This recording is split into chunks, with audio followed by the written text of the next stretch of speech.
The '68 Impala. This is a car that I shouldn't have bought, but I'm really glad I did. I heard about this car sitting in a barn near my Air Force base at Grissom, and I went to look at it, and the interior was destroyed. It had rats living in it. The engine had a few issues, but I got it for a really cheap price. All I really had to do to get it running was to rebuild the carburetor and replace the rotor and cap and adjust the timing a little bit. I just gutted the interior of this car and threw a bed sheet over the bench seat where it was all ripped away. This is a no-frills car, and when I say Impala, just understand that it's really a Bel Air, but they're basically the same thing. This car has no power steering, no power brakes, and it has four-wheel drum brakes, so we more or less suggest for it to stop. Hand crank windows, hand crank vents, manual, everything. I mean, this thing even has a straight six that makes about 155 horsepower. This is the most plain Jane automobile that I've ever owned, and it's a complete blast like that. Makes about 235 foot-pounds of torque. It's a 250 cubic inch. It's no rocket by any means, but something about that makes this thing extremely fun. Driving it around in my hometown has just been a blast.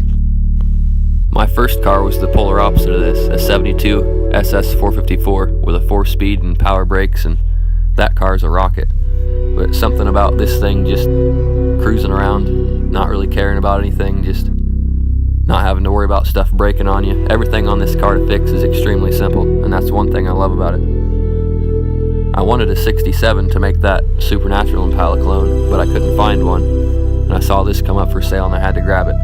But now that I bought a 67 and I'm just about ready to start driving it, I've decided to sell this thing, and I'll be sad to see it go, but as solid as it is with a perfect frame, it's going to make somebody an awesome restoration. All somebody would really have to do to make this thing awesome is put a power brake booster in there and a V8 of some sort, whether that be a small block or big block, and that could all be done in an evening. You'd have yourself a pretty awesome, pretty quick muscle car. This thing needs quite a bit of work. It needs paint, needs interior work done, but mechanically it's fine, and the 2-speed power glide shifts okay. It has no issues. It's just been a great car, and I'm really sad to see it go.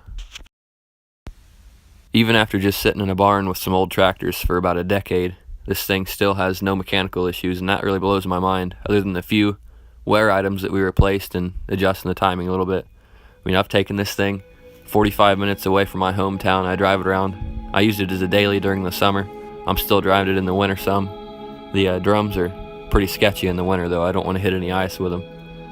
But it's just been a crazy experience going from all these Grand Nationals and Turbo Trans Ams and, you know, the older muscle cars that had more features and power, and then seeing this thing and kind of learning the basics and seeing what people had back in the day, and really seeing how different the old muscle cars were from the everyday cars like this.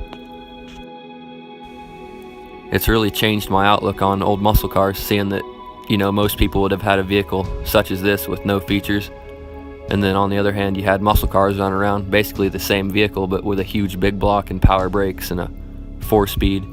I mean, it's just crazy how much they were different even back then. And a lot of those old cars will still beat stuff on the road today, so I think that's pretty cool.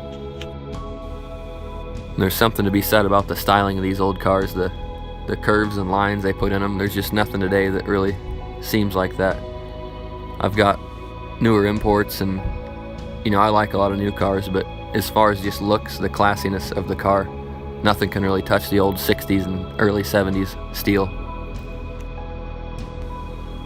And we've got a bunch of cars that are perfect and kept up, and we don't drive them much, and honestly they're not quite as fun, because this thing here needing restored, just being a survivor, you can take it out and you can drive it, and you know, you can, if you get a ding or a scratch, you don't have to freak out and worry about things. It's just, you can relax and enjoy something from the past, and you don't have to be so worried. That's something that I think is cooler about the survivors and the old slightly beat up muscle cars and classic cars, is that you don't have to worry about stuff like you do if I was to ding my Grand National, or you know, if the SS 454 got a fender dented in or something. I mean, it's you're a little more relaxed in these kind of cars. It's just enjoyable.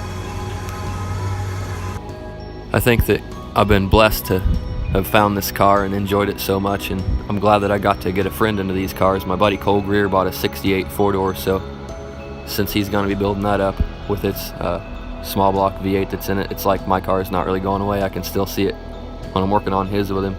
And of course I've got the 67, so I'm looking forward to the future, and I'm looking forward to helping my friend build his and me building mine. Thanks for watching.